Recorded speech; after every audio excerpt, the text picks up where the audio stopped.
Bismillahirrahmanirrahim. Assalamualaikum warahmatullahi wabarakatuh. Anak-anak murid Ustaz yang Ustaz sayangi dan kasih sekalian. Bertemu kembali kita insya-Allah. Pada hari ini kita akan membicarakan mengenai subjek pendidikan Islam di dalam bidang sirah, iaitu topik yang ketiga mengenai jihad ataupun konsep jihad. Jadi, anak-anak murid yang Ustaz kasih sekalian, adakah kamu tahu apa itu jihad?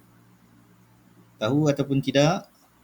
Okey, tidak tahu. Okey, itulah yang kita akan belajar pada hari ini, iaitu mengenai dengan konsep jihad. Kita akan tengok aspek jihad, pengertian jihad, contoh-contoh jihad dan juga iktibar daripada kisah-kisah jihad yang dilakukan oleh Nabi Muhammad sallallahu alaihi wasallam.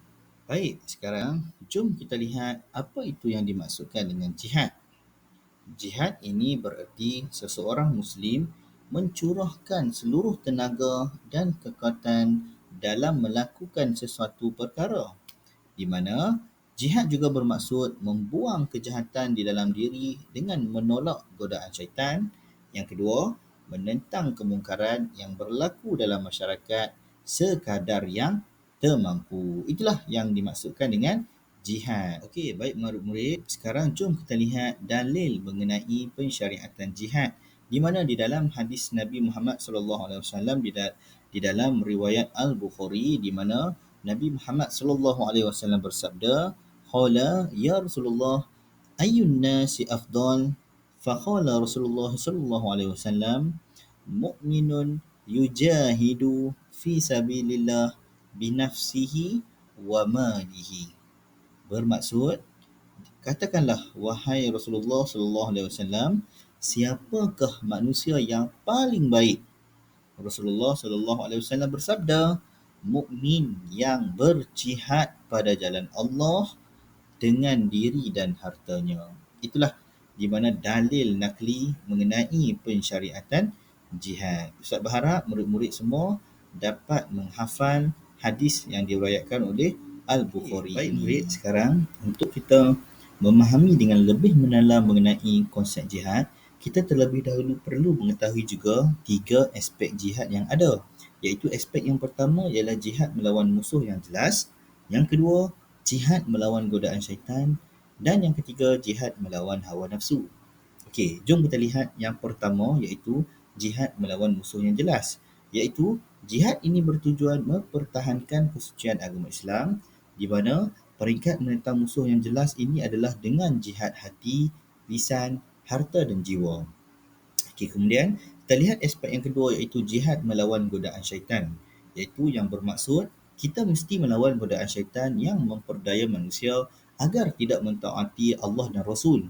Syaitan juga akan menggoda manusia untuk melakukan kemungkaran dan maksiat. Dan aspek jihad yang ketiga, iaitu jihad melawan hawa nafsu, di mana jihad ini mengandungi 4 peringkat, iaitu belajar ilmu agama, mengamalkan ilmu agama dengan istiqamah, menyampaikan ilmu kepada orang lain, dan bersabar atas dugaan dan cabaran ketika berdakwah dan menyampaikan ilmu. Jadi, Ustaz berharap anak-anak murid semua dapat mengingati 3 aspek yang ada di dalam jihad ini. Dan sekarang, jom kita sama-sama lihat mengenai contoh-contoh jihad. Okey, terdapat 4 contoh jihad yang Ustaz bawakan kepada anak-anak murid semua, iaitu yang pertama, jihad dengan jiwa. Apa yang dimaksudkan jihad dengan jiwa ini?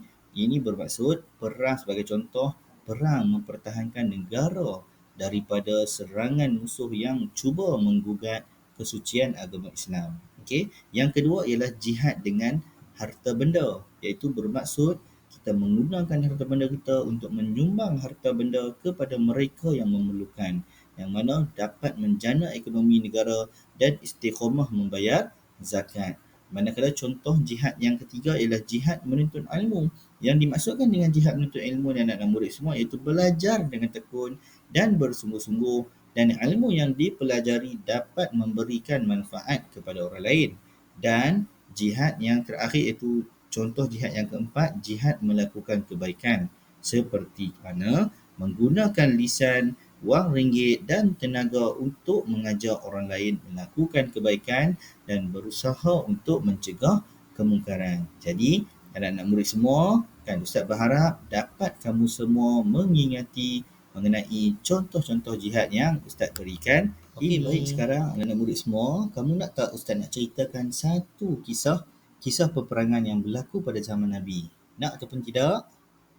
Okey, sekarang Ustaz nak ceritakan mengenai contoh jihad yang berlaku pada zaman Nabi Muhammad SAW, iaitu jihad untuk melawan musuh yang jelas melalui peperangan Badal Al-Kubra. Okey, di mana anak-anak semua kan, di mana perang Badar ini berlaku pada 17 Ramadan tahun kedua Hijrah di Lembah Badar, di mana peperangan yang pertama berlaku selepas Nabi Muhammad berhijrah ke Madinah, di mana pada ketika itu anak-anak semua, bilangan tentera Islam cuma 313 orang dan mereka perlu menentang bilangan tentera musyrikin sebanyak hampir 1,000 orang.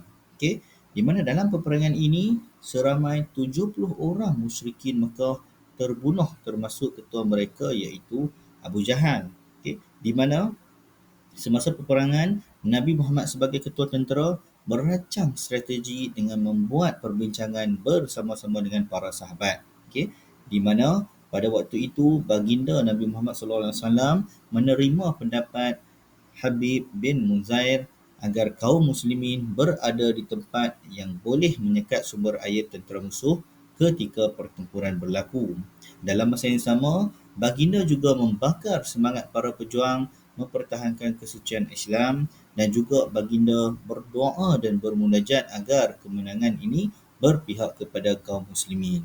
Okey, di mana pada akhir peperangan ini anak-anak semua, peperangan berakhir dengan kemenangan di pihak kaum muslimin. Okey, di mana sebanyak kira-kira 70 orang tawanan kaum musyrikin dan mereka diberi hukuman menebus diri dengan harta sebagaimana yang dicadangkan oleh Abu Bakar, Sayyidina Abu Bakar.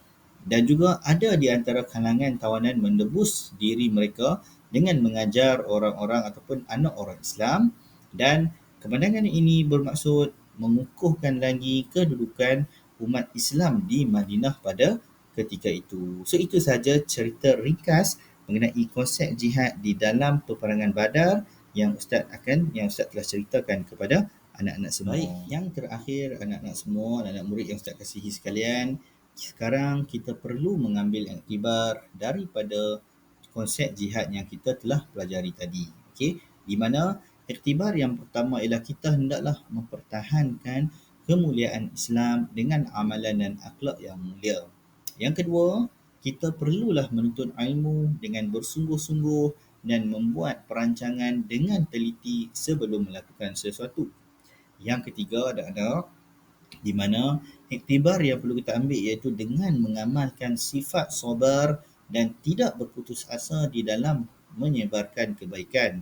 Dan yang terakhir, kita perlu juga berjihad melawan hawa nafsu dan godaan syaitan serta berani mencegah kemungkaran dengan perbuatan, perkataan maupun di dalam hati. So, ini di antara iktibar yang perlu kita faham dan kita hayati di dalam konsep jihad yang telah dilakukan di dalam Islam. Okey, jadi Ustaz berharap apa yang disampaikan kepada anak-anak semua ni dapat memberi manfaat kepada kamu semua. Anak-anak semua, kita telah berjaya menghabiskan topik pembelajaran kita yang ketiga iaitu mengenai konsep jihad di dalam Islam. Jadi, untuk mengukuhkan dan juga memantapkan ilmu pengetahuan dari segi dalam sesi pengajaran dan pembelajaran kita pada hari ini, jadi murid-murid semua boleh mengambil ujian ataupun pentaksiran kuis yang telah Ustaz sediakan di bawah. Kamu boleh klik di bawah kan,